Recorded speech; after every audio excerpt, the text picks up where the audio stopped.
Frank is our family watchdog. We always know when we have a guest, since Frank lets us know long before anyone can ever get to the front door. Frank wakes us up every morning. He roams freely around our house and always joins us at mealtime. Frank relaxes with us and gets deeply involved in our conversations. Our cat even finds Frank amusing. Frank knows what he likes, and Frank likes hair. In fact, Frank likes flowery-smelling hair so much that one day he just followed it right out the front door. The wind had just begun to blow the first dark clouds of the rainy season over the mountains and into the Ukiah Valley, and Frank was not prepared to deal with the kind of wind that was blowing that day. We watched helplessly as Frank flew in ever-widening circles, drawing the attention of several menacing black crows before his wing collapsed underneath him and the wind tumbled him through the air and out of sight. Frank was gone. Loneliness descended upon our household. For days we worried.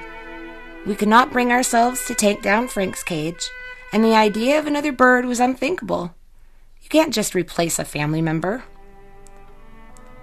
Saturday morning came, and we sent both our boys across the street to the school ahead of us so that they could start warming up for their soccer game.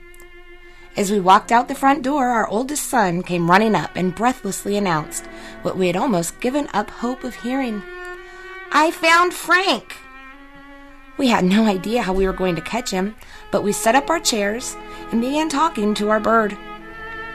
He sat there in the rain, preening his feathers and watching us intently from his perch in the safety of a giant oak. He looked so content. I was positive that he was going to find a life in the wild, preferable to a life in a cage. I would not have blamed him one bit, but instead, as the children became quiet and the family settled down to watch the game, Frank flew down out of the tree to join us. Frank seemed to sigh with relief when he was finally safe in his cage at home. He slept and ate for a full day before finally beginning to return to his old routine. And although Frank appears grateful to be home, he seems to have picked up a new habit.